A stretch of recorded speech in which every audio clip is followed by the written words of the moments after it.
Hello everyone and welcome to the first round of the 2024 SIMCAR GrandAM Series. We're here at Sebring International Raceway for the first round of racing action. As usual, the series is presented to you by Penguin RC Simulations and Too Fast Racing.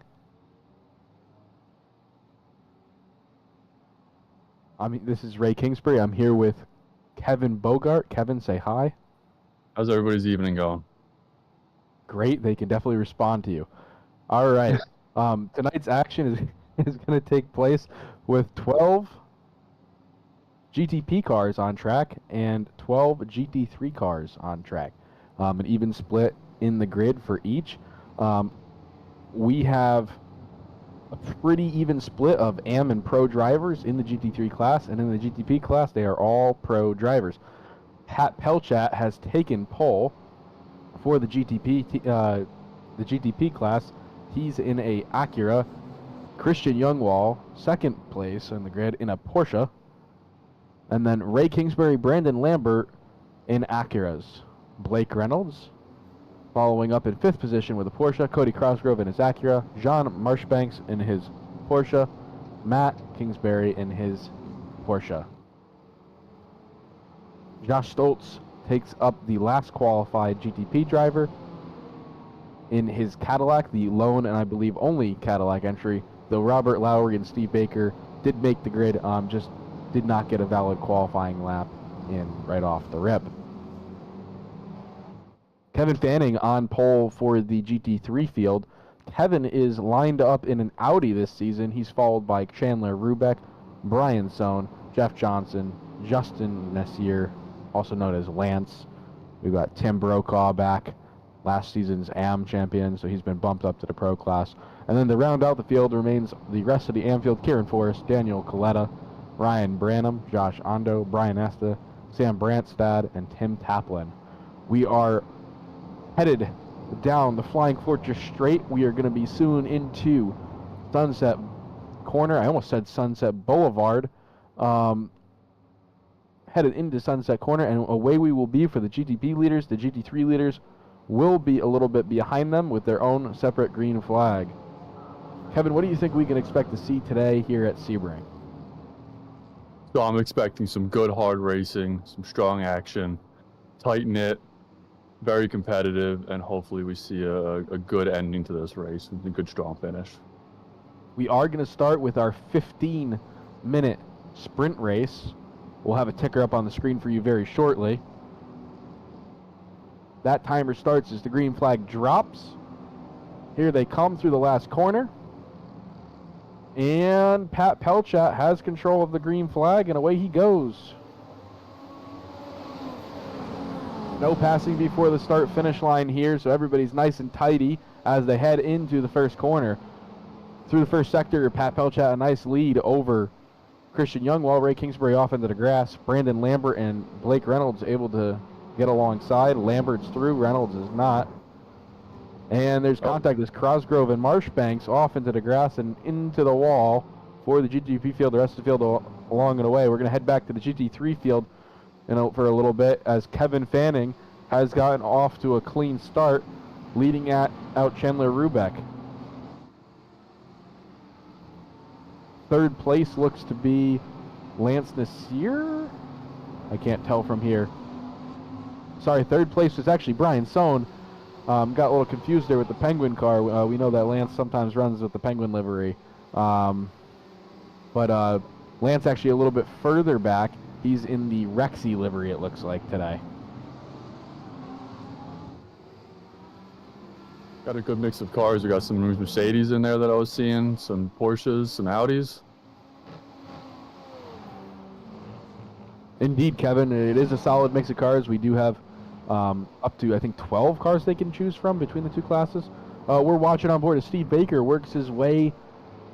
He's trying to work his way around Josh Stoltz, who's pushed wide on the Cadillac, the Wheelin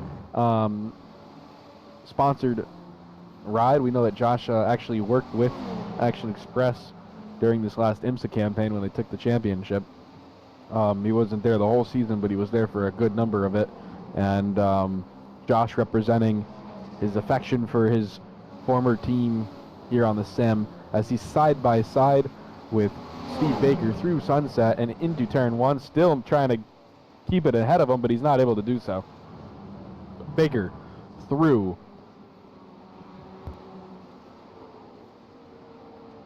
Baker's actually closing in on Matt Kingsbury as well. Matt's pace off a little bit. We know the push is just a little slower, but a lot better on tires. There is, of course, a BOP change coming from iRacing soon, so we'll see how that swings. The GT3 battle that is going on right now is between Lance Nasir and I believe is that Kieran Forrest? Is that Big Dog? I believe it's Big Dog, and also Tim Brokaw in that neon yellow R-Design Audi.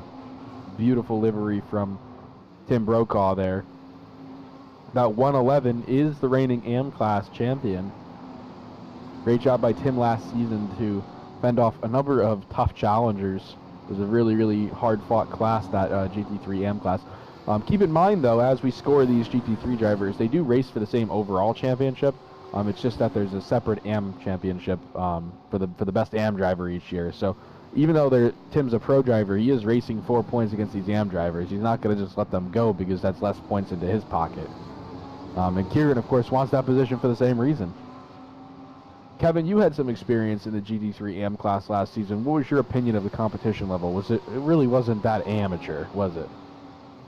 It really wasn't. It was a good, hard, strong class. I made my first season debut last season, and all of the AM drivers were top-notch. It was definitely a difficult season for me. I'm glad I did all right overall in it, and I'm looking forward to see what the AM class has this year. And yeah, just a really good, strong battle. You can almost put them up with all the pro drivers as well. Yeah, sometimes that divide's really hard to see. You even see some crossover between the classes a lot of times. It does seem this year it's a little bit more clear-cut, though Chandler Rubeck is actually the first AM driver, and he's second place overall right now for the GT3s. So definitely there's going to be overlap. We've actually seen AM drivers that by the end of the season they've gotten more experience and they're actually faster than the pro drivers. So there's no guarantee you're going to see. There's no guarantee that you're not going to see a GT3 AM driver win the overall in GT3 at any given week. Back up in the GTP field, though, we're going back to, it looks like that might be Cody Crosgrove. I can't tell. He and his teammates all have such close liveries. Looks like we got Ray Kingsbury and Blake Reynolds. Really tight-knit battle there. Only 0.4 seconds between the two of them. Seems like a really good battle going on. We've got a few good battles going on throughout the field. If you look back, Brian Asta and Ryan Branham are pretty close. Kieran Forrest and Daniel Coletta. And then Justin Lance Nasir is still hunting Jeff Johnson in the GT3 pack as well.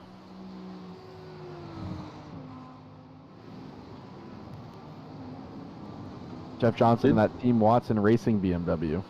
Beautiful color. Really didn't see many BMWs last year. I'm surprised to see one this year. I'm really happy to see the diversity in the GT3 class.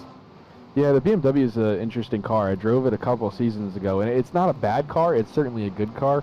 It's kind of like that one that's just okay everywhere, and it has, to me, it felt like it had no real strengths. Well, it had one strength, because the one round that I won was Daytona, and it was an absolute monster to bump draft with, let me tell you. We're on board with Blake Reynolds. He is hunting his teammates here. You see a Penguin RC train. Kevin, who do you think's the strongest driver out of these three? Brandon, Blake, myself. I mean, honestly, it's a really hard toss-up. Each of these drivers have their own strengths and weaknesses. Last season, I saw a lot of good battles between the three of them. But I'm going to put my money on somebody right now. I got to give it to my man here, Ray. Hopefully he pulls out on top. Well, I appreciate the kind words, though. I don't know if I'm on par with pro driver Blake Reynolds there, but we're watching through Sunset Boulevard. Tim Brokaw's gone to the inside of Jeff Johnson. I feel like Tim's kind of come out of nowhere here, or maybe it was the other way around. Maybe I think Justin got by Jeff Johnson, and maybe Tim's reaping the benefit here, but Jeff, defensive line through Sunset. Though in the GTPs, we've got some action as well. I think any moment now we're going to see a pass in the Penguin battle. Oh, that looks like a sneak inside.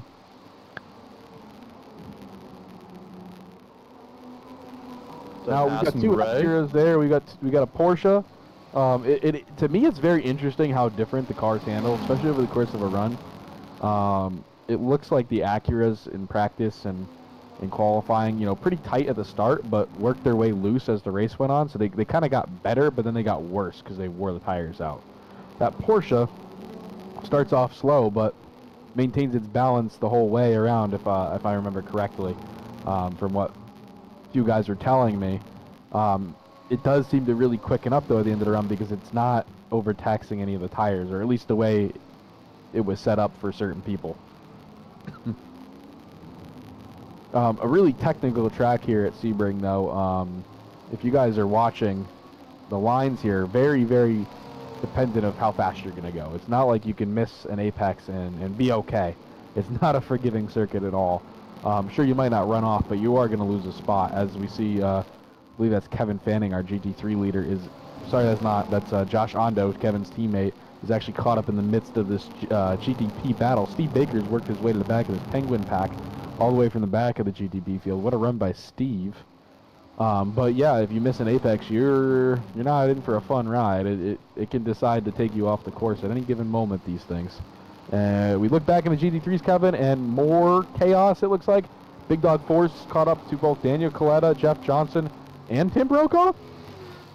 Looks like it. It looks like a really tight-knit battle going on here, and it's exciting to see this GT3 class really tighten up around here. Yeah, I like to say that Big Dog's got some bark in his and some bite in his race today. That Porsche looks like it's pretty comfortable for him out there. It would make sense, rear engine car at a track like this, nice and tight, a little bouncy even. Probably a little soft suspension. Those Audis, yes, they're mid-engined as well, but we know how well those Porsches get off the corner. And there's a hairpin and a couple 90 degrees here. That's got to be a lovely car to take around this Sebring circuit. We've got some tight action in the GT3s. GTPs rather. Brian Asta holding up Brandon Lambert. That's allowing Kingsbury and Reynolds to get away. Lambert's fallen back 2 spots, and now Baker's on his tail.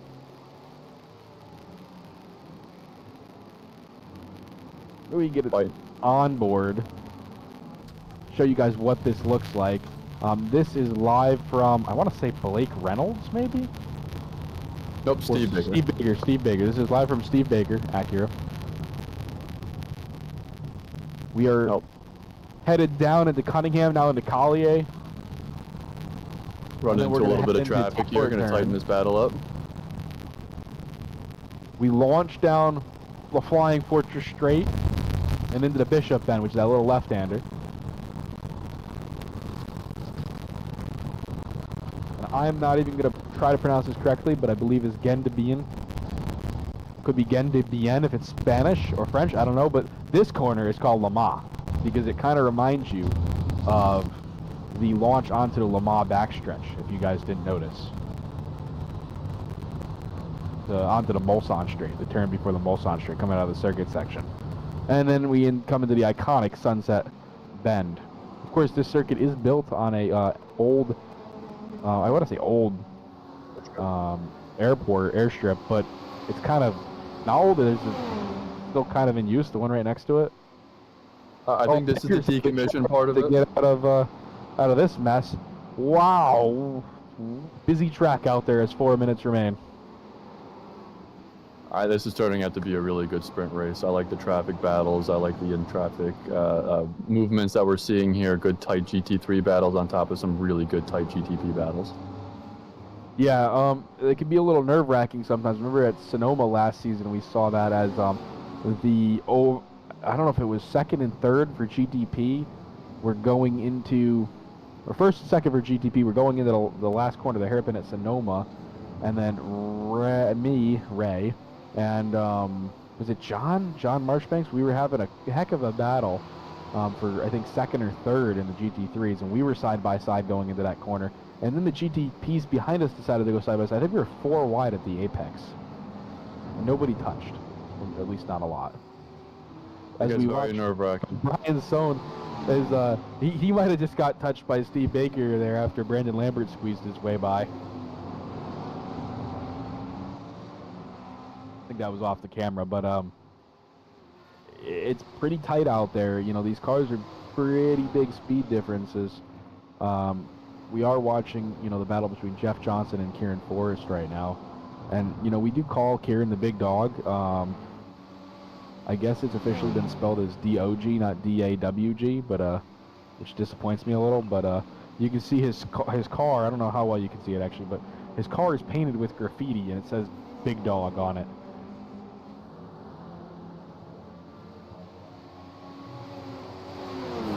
And on the roof is Forrest, hence his name. Whoa, Daniel Coletta. And around we go. And into the wall we go. He came in hot to that corner. I'm not sure if he just lost the back end. Matt, can we get a replay of that, please? But he came in with a head of steam. No replays today, guys. Unfortunately, we're not able to go back to that. But Dan did loop the back end. It looked like the diff just couldn't keep the back end tucked in. And a little too much speed and over rotation over a bump, and around we went, and into a wall we went. It's a fantastic battle between Lambert and Baker. I'm really happy to see it. Yeah, always is some good battling going on here. Sorry, I lost my place. Look at a fantastic battle between this BMW and this Porsche. I believe that is that's battle between Kieran Forrest and Ryan.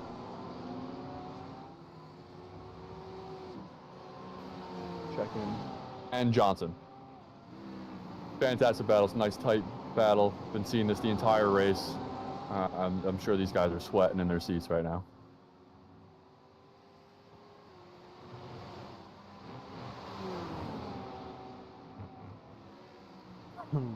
We do have a battle with Lance Nasir and Brian Sohn right now. A little surprised Lance is still behind Brian here, but Brian's pace has been quite good in this race. We'll see if Brian can hang on to it for the rest of the night, but right now, Brian Sohn running on the podium for the GT3s. Lance looks inside, but he doesn't take it as Rexy has to back out. That Penguin RC Audi still holding the lead here. That Audi is a new car as we head on to the white flag lap here. This will be the final time by for the GT3s. Oh, Nasir looking to the inside. He's alongside. Stone with the more powerful outside, but it looks like he's pushing on the exit. Checked up just a little. Not quite the run he was hoping for, but still able to defend the position. Into this end of the first section here, turns 2, 3, and 4 as we head into Big Bend, which is this long sweeping right-hander. It's really straight away. Ooh, mistake from Sohn. That's going to allow Nasir to go around the outside through Big Bend. I think they're going to be side by side into the hairpin, but that's not really a hairpin because there's a chicane on the exit there. Sohn's still on the inside. Still there, Sohn with more power coming on the exit is Nasir. Still side by side through the Fangio chicane here. As we dive down into Cunningham. Sohn's still there, but he's going to have the inside. And then Nasir will have the inside on the return. Nasir edging ahead, but not quite clear yet. Now he's clear as they head into Tower. Nasir through to third place. We do have a race winner in the GTP class, and that is Pat Pelchat. Well done, Pat. Absolutely dominant finish. We didn't talk too much about him because he was so far ahead. Christian Youngwall 9 seconds behind. And then a second behind him, Blake Reynolds, to finish out the GTB podium. But Nasir and Sohn, this battle for the last spot on the GT3 podium still going on. Out ahead is Kevin Fanning, though. Fanning looking good to cross the line as the race leader. He's through Sunset. He's headed out onto the straightaway. And Kevin Fanning will take victory in this sprint race, followed by Chandler Rubeck. Nasir will hold on to that third and final step on the podium for the sprint race. Remember, the features are worth double points. And Sohn fourth. Brokaw fifth. Johnson sixth. Forrest seventh. Branham eighth. Coletta going to come around 9th after that disastrous spin. But he's ahead of Tim Taplin, Brian Asta, and then still on the back straightaway, Sam Brandstadt, and then Josh Hondo is going to finish last as he's already in the pit lane. We had 2 DNFs in the GTP category. It was Robert Lowry who didn't make it to the grid. He has arrived at the circuit, will be there for the feature, and then Cody Crosgrove crashed out in the first lap, unfortunately. We'll break for a little bit here as we get ready for our feature event, which will be 45 minutes. Kevin, what did you think of the action this far? This far, it's been great. I'm seeing a lot of really good battles, some good tight racing from both classes, and even some AM guys dicing it up with the pro guys in the GT3 classes.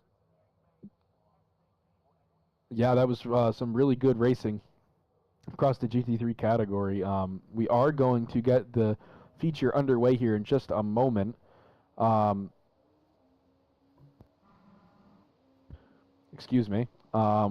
Kevin, you think we're going to see another dominant performance from Pat Pelchat in the GTP field? Do you think Christian Youngwall's got anything for him? What are we looking at here? I'm thinking that we're going to see some good battles. I mean, listen, Pat ran away a little bit from the field, but I'm thinking in this feature we have a lot more time on our hands here, right? A lot more decisions to make, a lot more strategic ways. You do have to make a pit stop in this 45 minutes here, so there's going to be some strategy in here that's going to change up and hopefully dice up this field a little bit. Yeah, do you think we're going to... I don't really know. I can't imagine we would in the GTPs, but do you think we're going to see any tire changes? I know in the GT3s we used to do just 2 tires, you know, left or right. It took the same amount as the fuel, and that always made you just a little faster. But these GTPs take a little bit to get up the temp.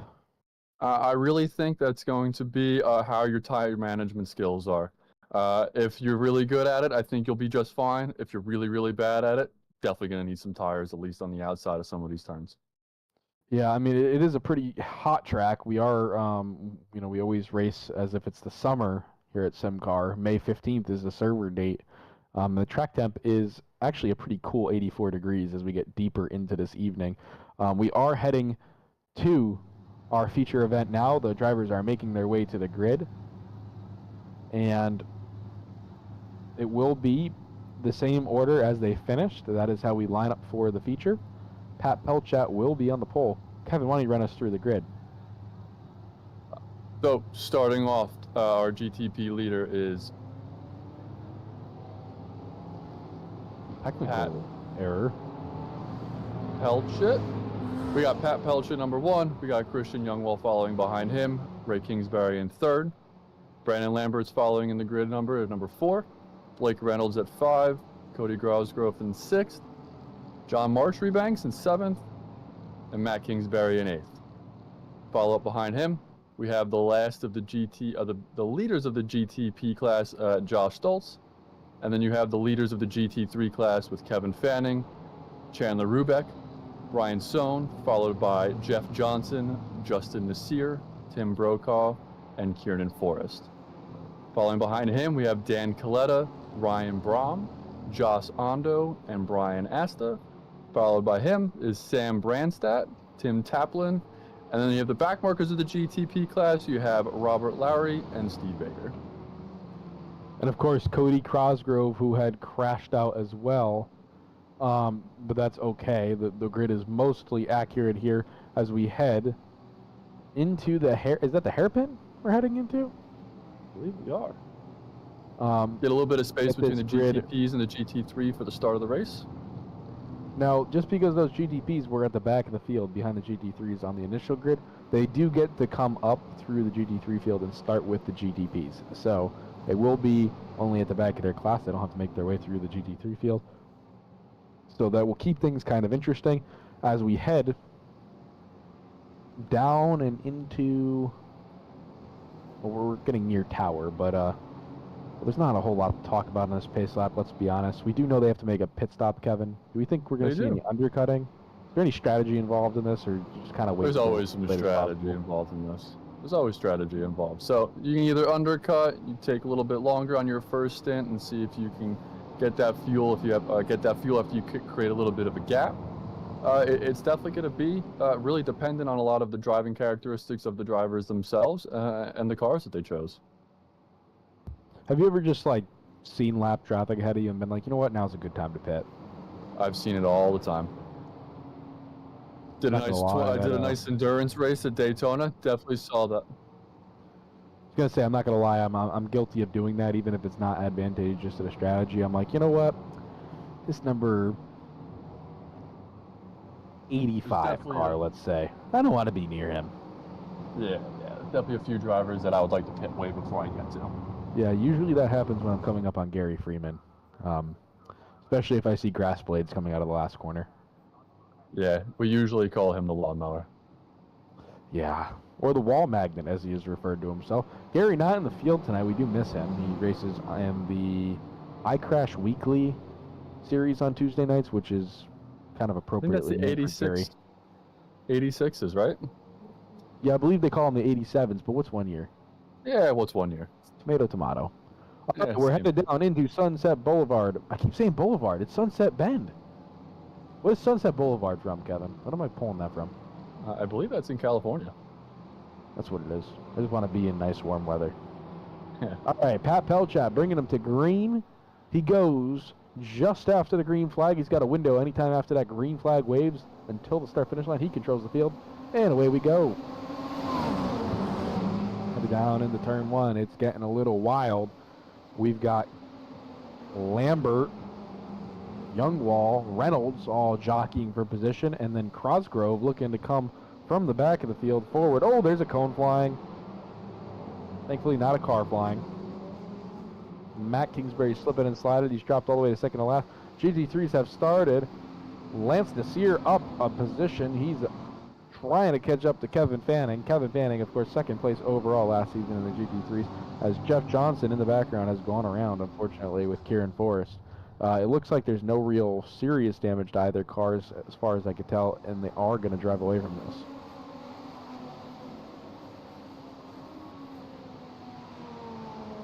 Cody Cosgrove down to 11th, we're hearing. Potential issues, but I believe he started there, so I think he's okay. I think he just, that's a consequence of him not having a good start.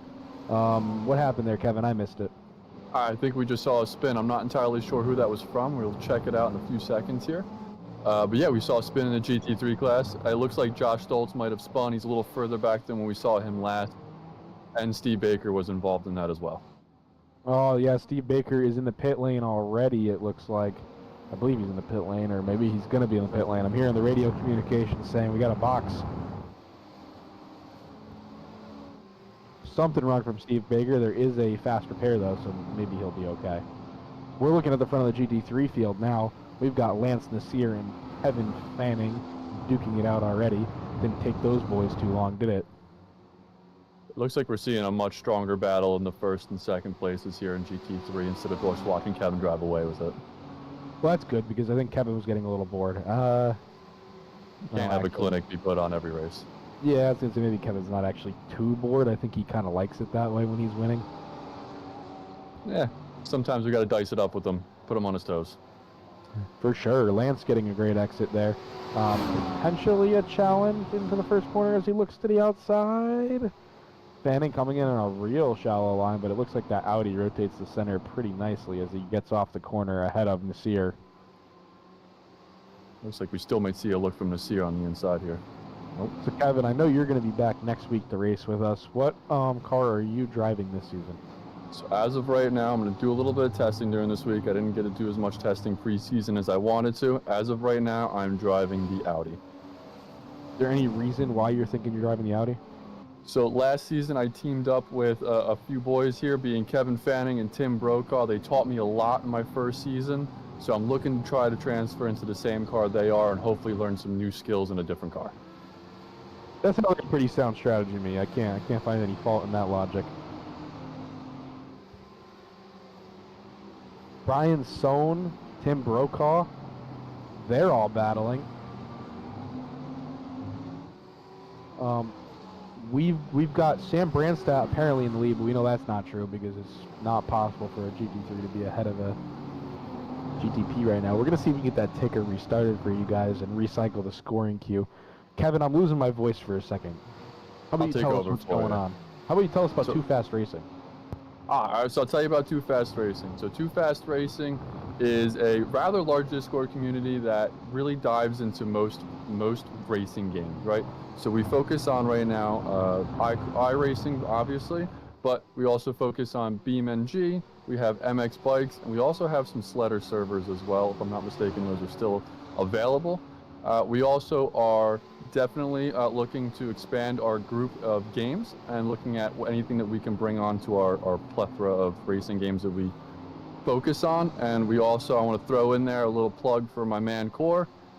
He runs a company called BeamHost that does mostly and primarily at the moment BeamNG dedicated servers for the multiplayer mod that is involved with the BeamNG game. Very, very cool. So I don't know a whole lot about BeamNG, but I do know it's got some pretty cool stuff going on, and people have done some cool like mods and stuff to kind of like get cars into it, going endurance racing and all sorts of cool things. So kind of want to experiment with it one day, but time is limited and iRacing is addicting. So here we are. We do have quite the battle between Blake and Christian right now, by the way, if we're not tuned into that. And there's actually a car. Oh, it's me. Trailing right behind them. I was like, yeah, that car looks familiar. We are, of course, broadcasting this on a tape delay. We're a week delayed from the race, guys. Working on live broadcasts going forward. Very close to having a provider for the last 7 rounds of the season. But today, you get to listen to us. We've got Reynolds taking a look on Youngwall into turn 1. Kevin, this is some Porsche on Porsche action.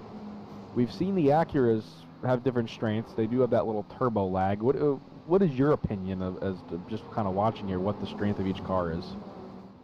So Porsches, it seems like they just have really good tire degradation control, right?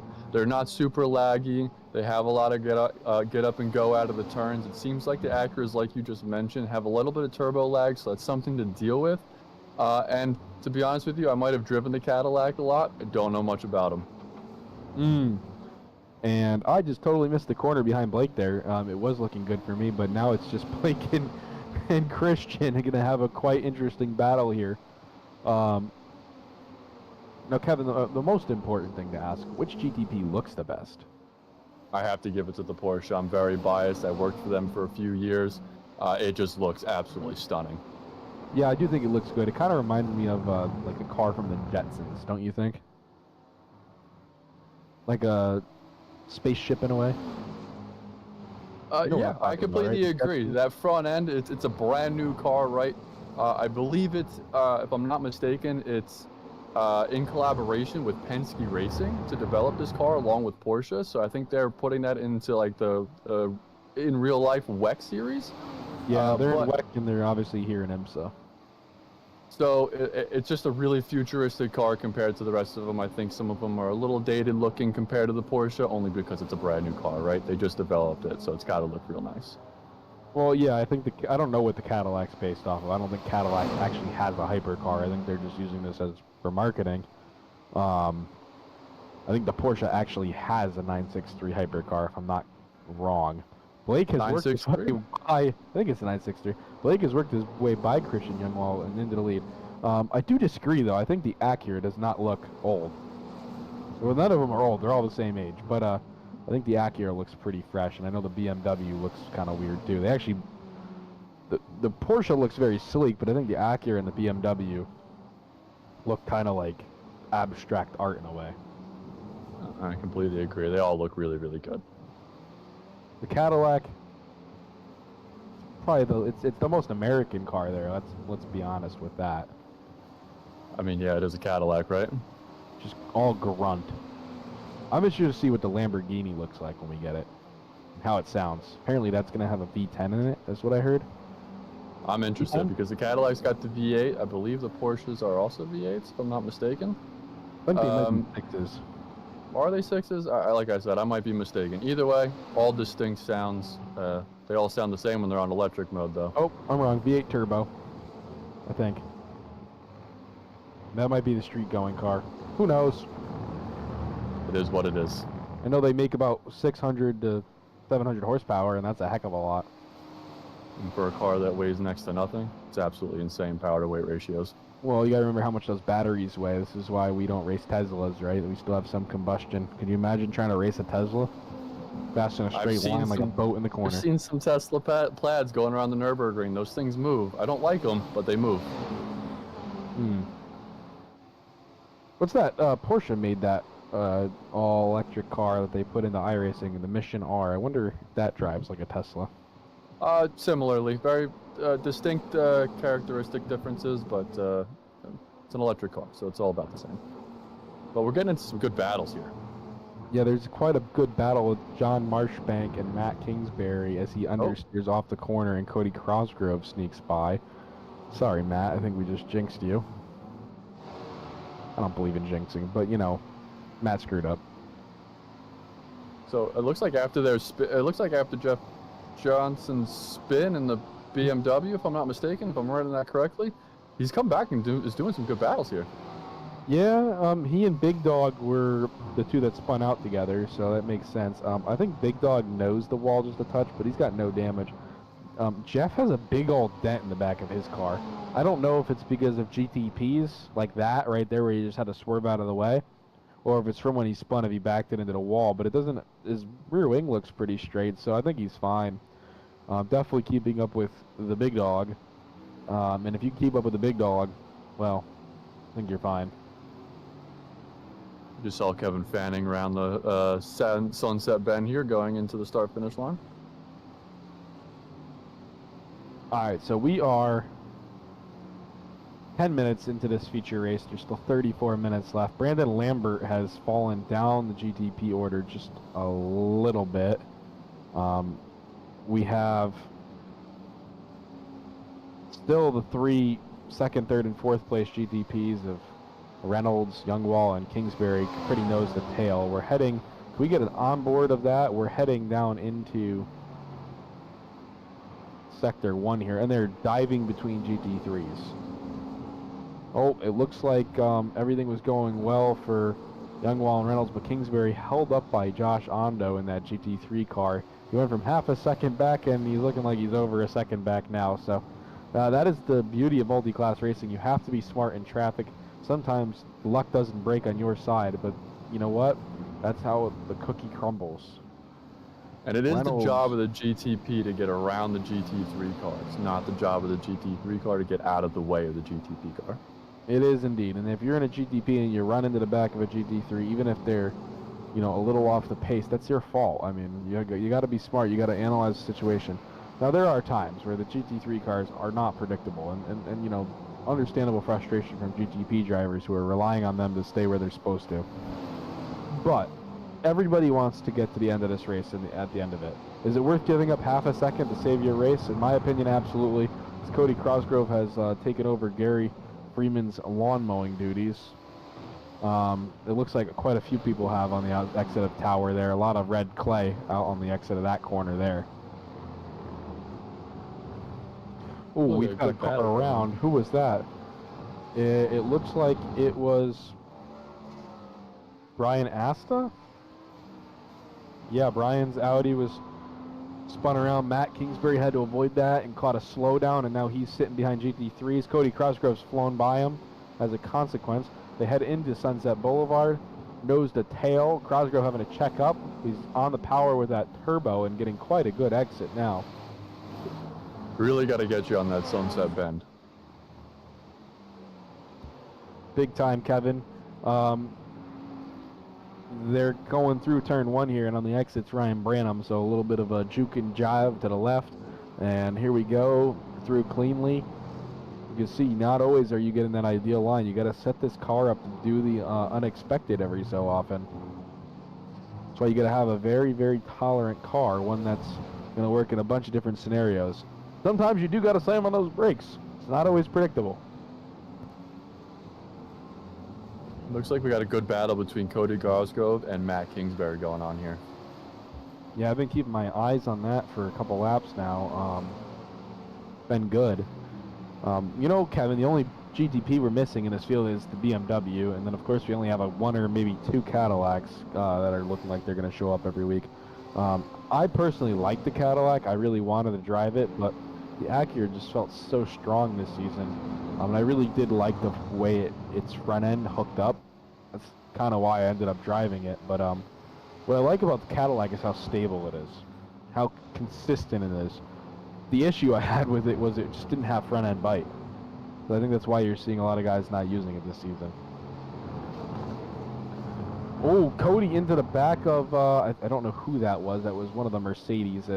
Maybe Chandler Rubeck, who's in 3rd place or 2nd place in the GT3s. It looks like he's actually dropped down to 5th. He was 2nd in the sprint. Matt had to check up for that, and this battle's going to continue. Cody and Matt. Matt and Cody. Who's going to be the faster of the two? We don't really know. Matt has a good track record of wrecking himself, though. We do know that much.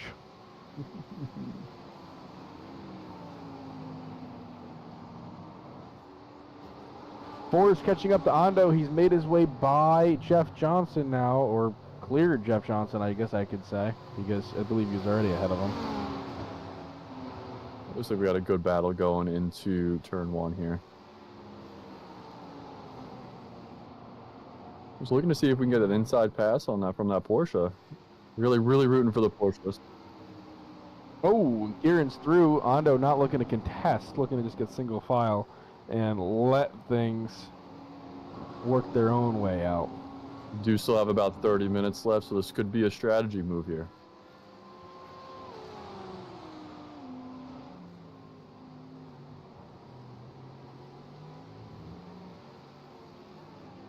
Jeff Johnson joining into this battle, looking into a 3-way for, I believe this is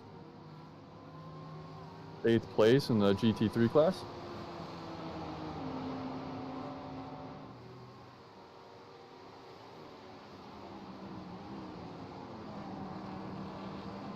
It also looks like Dan Coletta made a nice move over Tim Taplin into 11th place here. We see some movement all around the GT3 class, and hopefully we'll continue to see this good battles and this good movement in the GT3 class.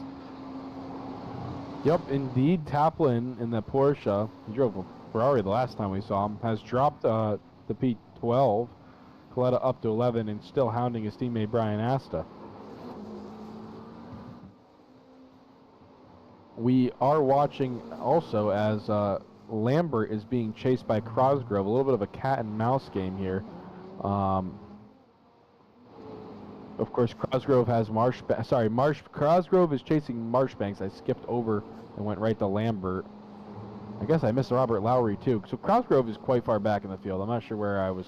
I'm not sure how I skipped forward, but Marshbanks and Lowry in front of Cosgrove, and then Lambert ahead of them. So P5, 6, 7, 8, and 9, and even P10 in the GTPs, only a few seconds separating all those different positions.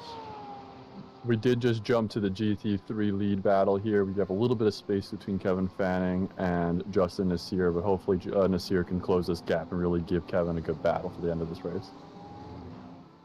Indeed, that would be wonderful. It's always good to see some good battles. We've yet to see any pit stops. We're coming up on the 25-minute mark, or 27-minute mark, really. Got this strong battle between Coletta and Brian Asta in both in Audis. We'll see who set their car up better. Well, they're probably the same given their teammates, but you never know.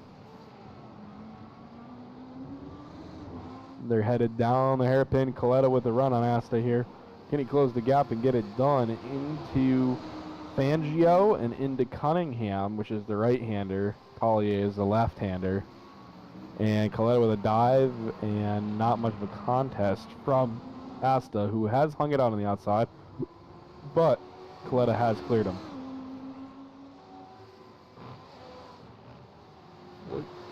If we take a look at Jeff Johnson, it looks like he's closing up on Josh Ando. Could be a potential pass for position being set up here, as Ando might sacrifice 2 positions in as many laps. little wide from Ando there, but a good rotation to lead to a fast exit. Johnson checks up a little, but that BMW does have a little more power down the straightaway. You can see he's starting to claw back with the help of the slipstream now. Just 2/10 between these drivers.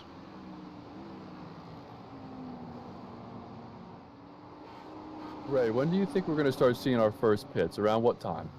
45-minute race. I think 20 minutes remaining. 20 minutes remaining, we'll start to see the first pit. So I'm wondering if the Audi here is having a little bit of tire issues. I mean, we're coming down to the last 6 minutes of this stint here, give or take. I wonder if his setup is a little... Maybe. Yeah. Well, that pass has been made by the BMW here over the Audi. So I'm in the GT3 field, and I was last year. Obviously, I somehow managed to scrape away a championship. What I found was taking tires was helpful, but also lighter fuel was helpful. So sometimes it was worth waiting as late as possible. Yeah. However, looks like if you're chewing up Cody's closing tires, his gap. yeah, Cody is on a tear. I don't know if we have lap time statistics we can pull up, but Cody is running like low 145s most laps, if not faster. And John's pretty quick too, but he was running low 145s, and well, John's running mid 145s. So I think we'll see him get by him. But the rest of the group in front of them, the only one in the 143s. He's really running away from this field.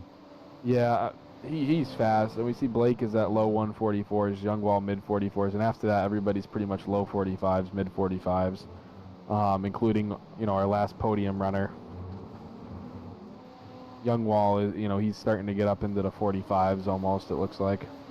So it's quite a performance spread, but we do see quite a close battle in the GTP field from positions really 4 and back.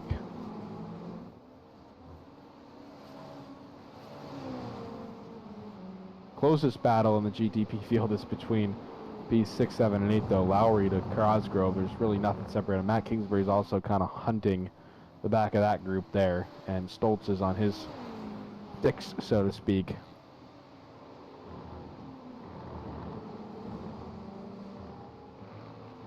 Kevin, why don't you walk us through sort of a lap here? What are some of the highlights on this track for you to when you're watching this? What's your favorite corner or something? So far, my favorite corner is the quick left, right, left from the 3 to 3, 4, and 5, and yeah, that is an interesting section. Really tight too through there. I'm really liking the Le Mans turns as you set yourself up for the Ullman straight. Really, really nice. Quick, was that right, left, right? Yeah, the little chicane there. Correct. You really got to nail that in order to get a good drive out of that straight. Yeah, and I love that whole sector. It just car feels perfectly like balanced, and get a little nose grip in there. You can kind of just drive the tires over the curb and hook the curb. It's like a real racer's line, if you know what I mean. We just saw some struggles from, I believe that was Josh Ando. I believe he is just falling off the pace ever so slightly. Hopefully we can see him come back in the later half of this race when he starts to pit and see if he's got some comparison to. Yeah, did he have an incident? I don't think he did. Remember, everybody does get a quick repair in this league, so if you have to do an early pit stop, as long as you're in the fuel window, you're actually not out of this. Of course, you might lose some time, but Josh Stoltz, our first pit stop, has gone through the pits and has come out down towards the end of the GTP order. John Marshbanks also was he in? No, John Marshbanks is not. He's on the tail of Robert Lowry. That's why he's popping up in my stats here. Cody Cosgrove closing into the back of that group as they head into sunset, the 3 of them. Cosgrove, oh, there's a spin in front of them. It's Ando around, and everybody snuck on through cleanly. Ando holding the brakes, and Kingsbury going to go through. And Ando able to get it back straight, but Kingsbury's going to take advantage of that, and so is Lowry to get down pit lane as Cosgrove hounds Marshbanks into turn 1. And I do mean hounds. As they head into turn 2, he's taking a peek. He's backed off. He's giving himself a little room here to set up a run through Big Bend, as he does see the GT3 cars ahead of him here. Gotta be thinking that there could be a check to play. It's always a chess game when there's multi-class involved, as they are forced to go to the outside and then weave back to the inside in the braking zone. That's surely going to help Cosgrove close up a little bit, and he does. The Porsche of Marchbanks exiting the corner strong.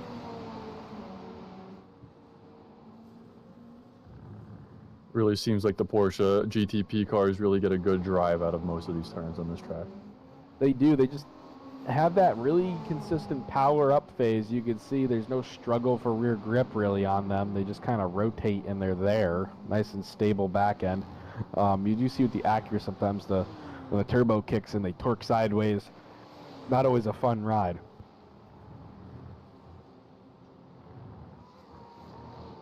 I believe we're getting ready to go on to the straight. Yep, that was Le Mans. Now we're looking down in the sunset.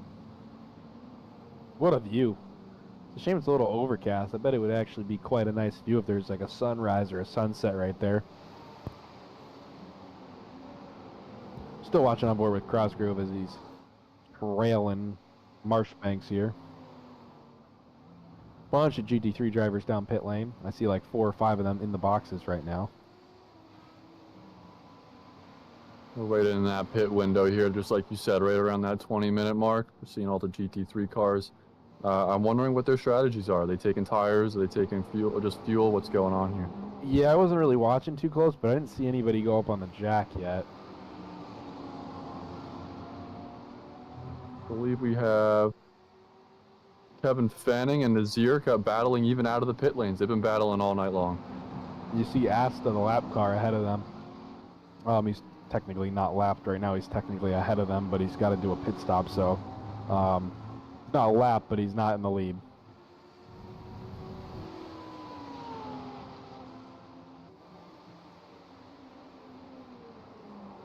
Seems like we still got a really strong battle between Marchbanks and Cosgrove. We're seeing if Cody can close that gap and make a move.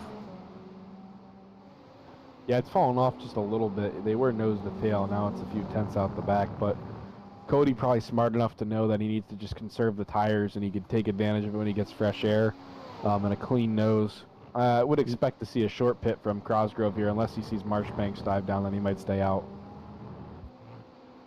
It's all about that pit strategy. Really going to change up this race here. Yeah, I think you'll see over the course of the season the Penguin RC Simulation team. They generally have good strategy. Cosgrove and myself last season, we pulled off some really good pit calls, especially in the endurance races. At Homestead, we saved ourselves a pit stop by taking an early pit stop and then getting a caution, and ended up going 1-2 on that race. And then at the other endurance round at Montreal, we got a little lucky with the server timing out and it forcing everybody to go onto a yellow flag. We did a pit stop, an extra pit stop during the caution, and then fuel saved, did not have to make another pit stop. So we're always looking for that way to kind of make up some time based on strategy. And I think you'll see Cosgrove's already thinking about that. It looks like we're seeing some of the last of the GT3 cars make their way down pit lane, and we got, I believe that was Asta out of the way of the GT3 lead battle for lead right here. Indeed, and you know, Nasir is working his way around the outside of Fanning here, but not able to as Fanning closes the door. Will he have a look into turn 2? No, not close enough. Kevin, one thing we haven't talked about is the MGUK on these GTP cars. The MGUK. That's the energy recovery system, so to speak. In the GTP cars? Yep. They're really interesting cars. So they have that hybrid system that kicks on, so that's all of their electric motors that are stored up in the battery. And they're just a very interesting technology when it comes to racing. So as racing develops and technology comes, we're really looking forward to the future of racing. So I think that hybrid technology is going to really trickle its way down. But yeah, they use the braking system to regenerate the power into that battery pack that they have. And it's all about your braking strategy and what your power management is, even for the batteries, because if you lose that electric power, you lose a lot of horsepower compared to your competitors. Indeed, and there's different deploy modes, which I think is what makes it so interesting in this series, even though it's a sprint series. What we see is, you know, Cody is sitting behind John here, but he's kind of lifting off on the brakes, and then he's kind of braking behind him. But now John's in the pits. So what we were seeing is maybe he was harvesting a little battery. Maybe he's going to deploy that battery now that Marshbanks is in the pit lane. You know, you can sacrifice a little speed later to gain some track position now, and deploy that battery. As long as you don't run it completely dry, you should be good. And even if you run it dry, you slam the brakes going into the pit lane, so it'll regen something. See a good battle between the GT3 cars with some traffic on their way up, with the GTP cars making their way through the race lead battle.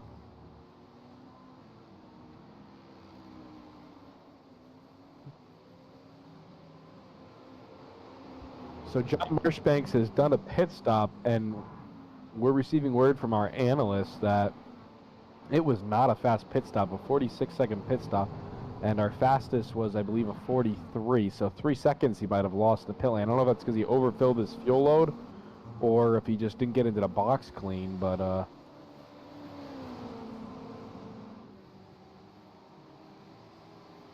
you know, this does take into consideration our statistic, both pit in and pit out time as well as time spent in the box. For John, it was actually the time he spent in the box was much longer than Kingsbury, who took his pit stop, I believe, a lap earlier.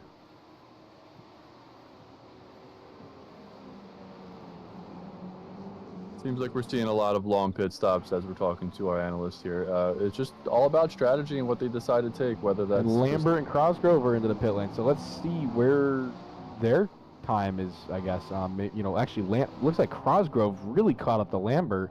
He's only like a second and a half ahead of him coming into the pit lane. He was almost 3 to 4 seconds ahead of him going in.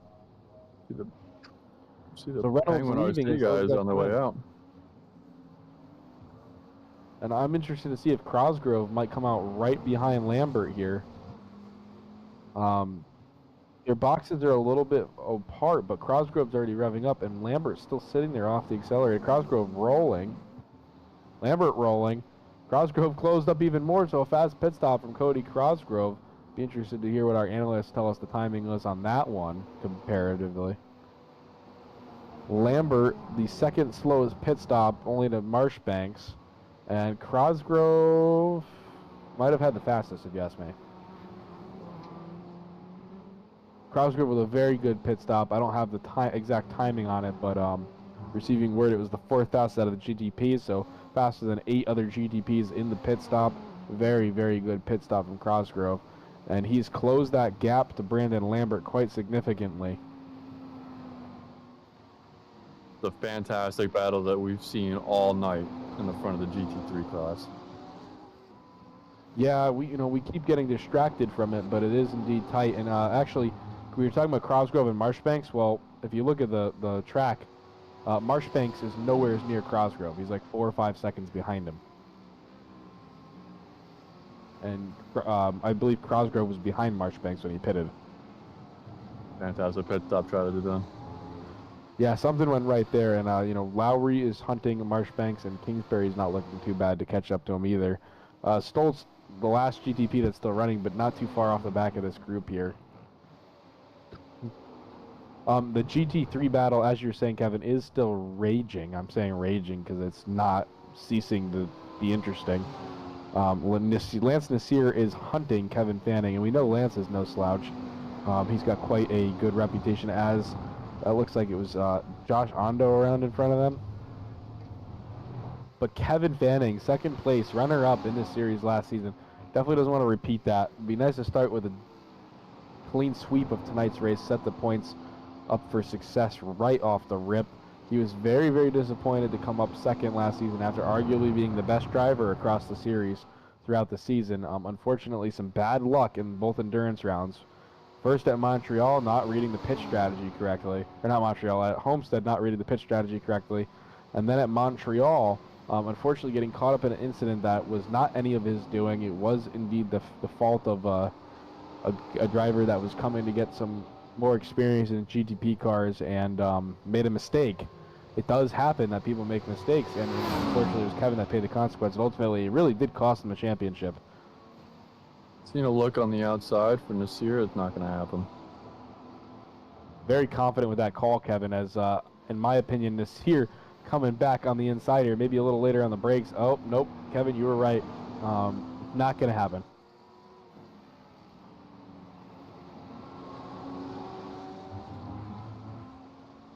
I think we're going to take a look back in the back of the GTP class and see another tight battle going on here. We've really not had a shortage of tight battles, as Kevin Fanning trying to draft break as they head into the hairpin here, and actually running a compromised entry to fend off Lance Nasir even more.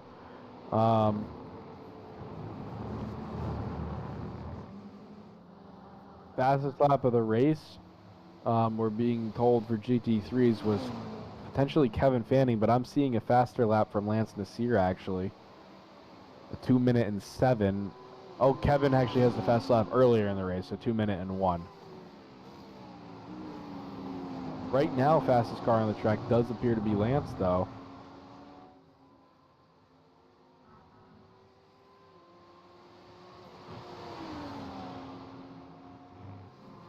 Nice to see a Porsche and an Audi battle, two very different platforms. You have a mid-engine road car with the Porsches being a rear engine, but you obviously with the GT3 style of cars, they move that engine up and transfer that weight distribution.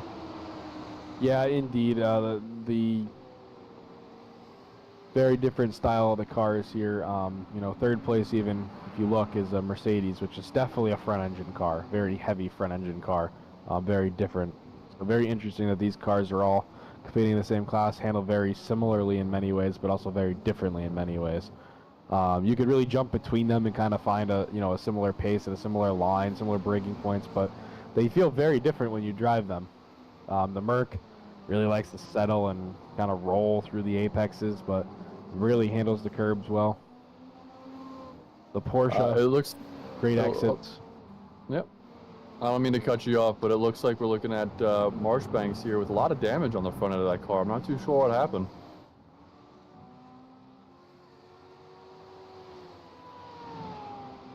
Well, we don't have a chance to go back and look at it because it's quite an interesting battle, but I did catch on one of the replay boards here at the track that it looked like he just spun coming out of the left-hander before a big bend at the end of the first section, caught the grass, and just nosed it into the tire barrier. Unfortunate to hear.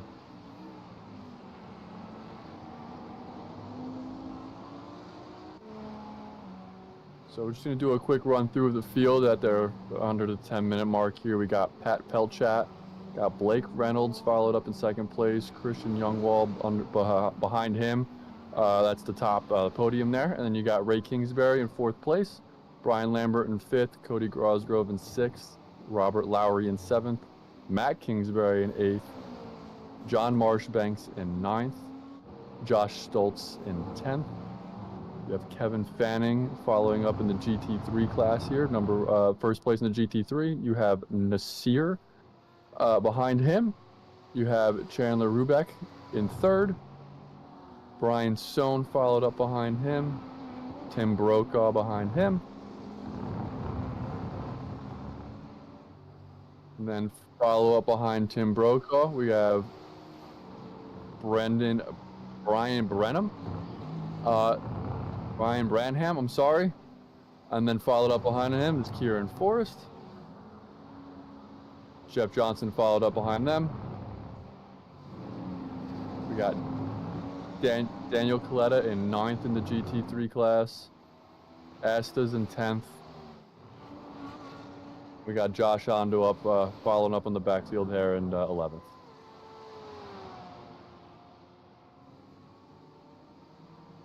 Seems like Tim Taplin has had a few issues going on in this feature race here. He is in 12th place with a lot of damage on the side of that car. And the last car running, it looks like he had some problems in the beginning of this race. He is followed in the last place here in the GTP class. No problem.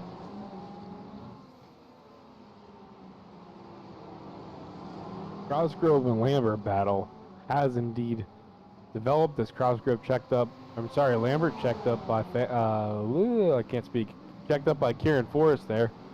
This battle is indeed going to start engaging, and we do start to have some sunset. I'm interested to see if that makes Sunset Bend look kind of cool. I mean, it had to have gotten its name for a reason, right? Absolutely.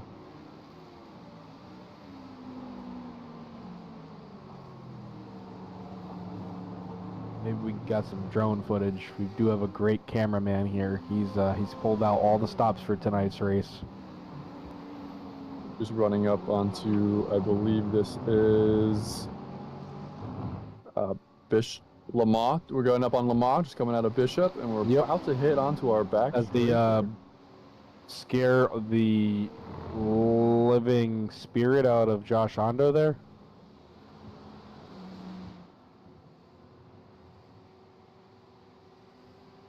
Took a few seconds for that drone pilot to get it to the right spot. And we're looking into sunrise, it looks like, not sunset here, because sunset occurs as you're coming into the corner in the braking zone. You can see the sun shining on the left side of these cars. Cosgrove catching up to the back of Lambert there, but we're going to switch over to Stoltz as he shoots by. I believe that's Marshbanks. Marshbanks still a little banged up. Oh, we banged it off the wall, even more banged up now. Got some GTP traffic in the GT3 lead battle. Got a nice 1 second gap. It looks like it's spreading out a little bit. I wonder if Nasir's fallen off from the end of his stint in the back half of this race. Yeah, I mean, Fanning's looks strong.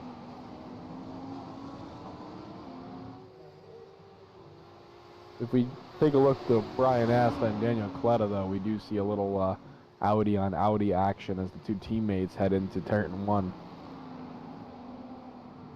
It looks like this is a battle for, I believe, 9th. It indeed is a battle for 9th there, Kevin. Some tight racing going on. We're going to have some more tight racing going on, I think, by the end of this, as if we look at the pace difference between Lambert and Cosgrove, it doesn't look that bad on paper right now, but if you look at the last few laps in this feature, Cosgrove clicked off a 146.3 this lap, but the lap before a 44.6. Meanwhile, Lambert's steadily has been in the high 45s and low 46s. Does look like Cody did just leave some GT3 traffic, so hopefully he can make up some of that time back. Yeah, I want to see a show personally. I don't know about you. We always want to see a show. The battles are the best part. Yeah, I'm a little selfish. I'm with you on that one. If it's just all spread out and nobody's really battling, unfortunately this turns into a boring race. But it looks like we're having a really good race here. Yeah, I mean, John's coming back on Josh here, and he's gone by him. So much for not having a front clip to the car. He must have repaired it and maybe got some fresh tires while he was at it, because he's looking like he's pretty hooked up. Looks like Nasir has made up about half a second on Kevin Fanning. It looks like we're just tightening up this battle as we come into the last 3 minutes of our feature here. So our two closest battles on the track have just coincided. The GTP battle between Lambert and Cosgrove there, and then the GT3 battle between Fanning and Nasir for the actual race win for the GT3s. All pretty close there going into Tower now.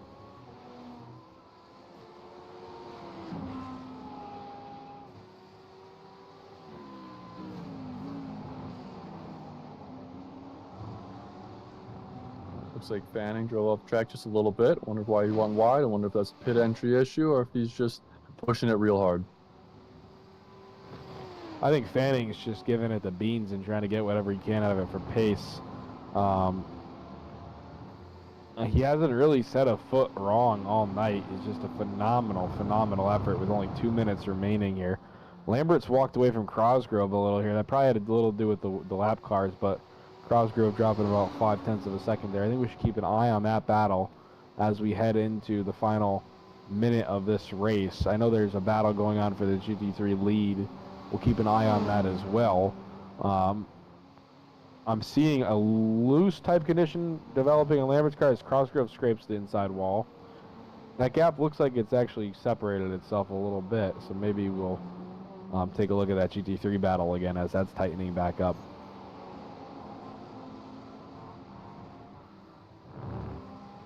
And Pat Pelchat is he's going to be taking the white flag this next time by. There won't be enough time to do another one. Lap here takes about 1:45 seconds for the GTP cars, and there's not that on the clock. So he'll finish this one and then start another, and then that'll be it for tonight. As he works his way around the field, he does indeed have close to a 15-second lead over Blake Reynolds. So that lead didn't get quite as hefty as it was in the sprint, but it did indeed grow just a little bit bigger. We're on camera with Cody Cosgrove and Brandon Lambert. That gap is actually closed up even more now. Lambert making a mistake there early in this lap, and Cosgrove under a second now. But that's not what we're watching. We're taking a look at Lance Nasir as he does indeed get within a car. Oh, and Lambert's around. Lambert's gone around just before the Le Mans. And that's going to allow Cosgrove to go through. But we should go back to that GT3 battle. We were just talking about Kevin Fanning leading out this entire race. Lance Nasir been there the whole time in step to try to challenge. Kevin, do you think we're going to see anything interesting here? I don't know. We're in the last 15 seconds here. I wonder if Nasir is going to look on the inside. Well, they're going to have another lap, I believe. I don't think they've been passed by Pelchat. He's not going to have time to get another lap on them. If they have another lap, then Nasir is going to push and push and push and hopefully get Kevin Fanning to make a mistake. Outside. I'd love to see him get a run on the exit here, but it looks like Fanning has perfectly placed his car and not really able to get the rotation there as Nasir, just a little neutral push exit. As you can see, Barney is just absolutely waving that flag.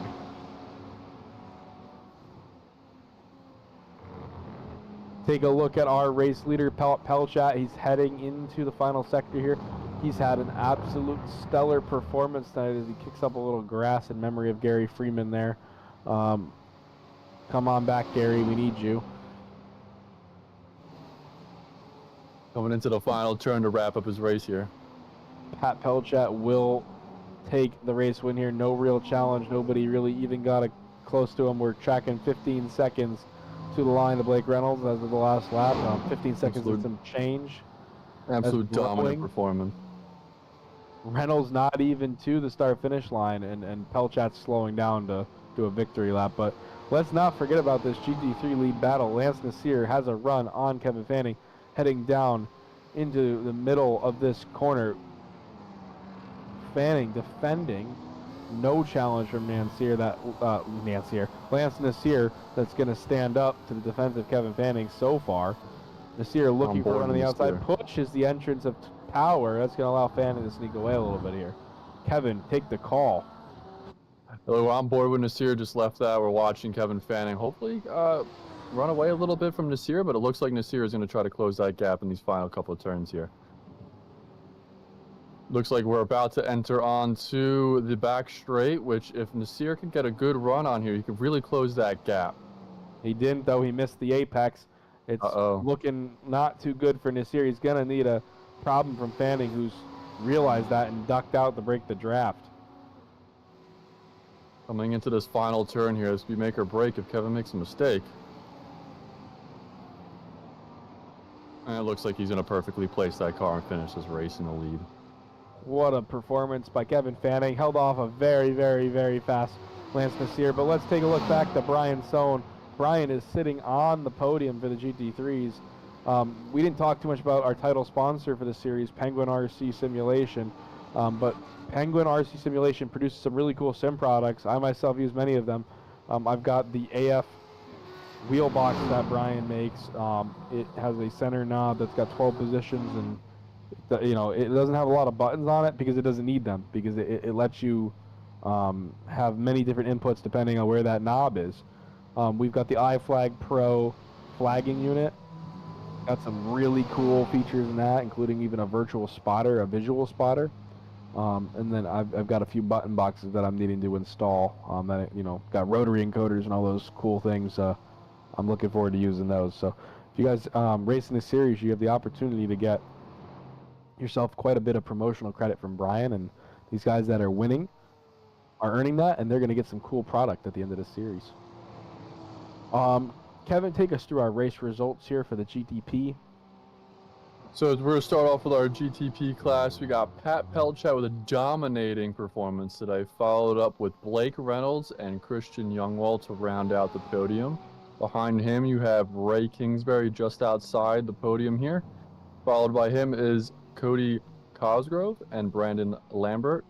Robert Lowry is following up Brandon. Matt Kingsbury behind him. Josh Stoltz and John Marshbanks. Thank you, Kevin. We'll start off with our... Oh, continue.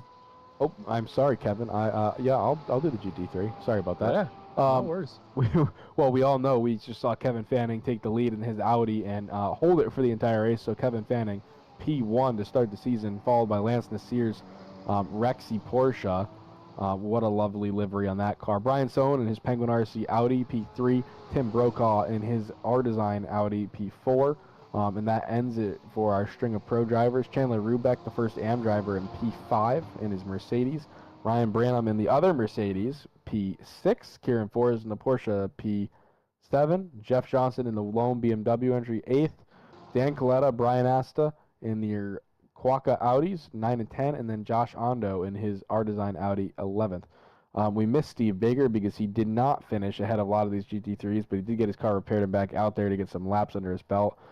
He finished at the end of the GTP field, and then Tim Taplin got his car repaired to get back out there, finished, but 8 laps down, and Sam Brandstadt, unfortunately, I don't think he took the grid for the feature, but that Kawaka Racing Audi is classified last in the feature because it was registered into the session. So 24 drivers took to the grid tonight, and we saw some phenomenal racing, Kevin. I had a great time calling this alongside of you from sunny Sebring.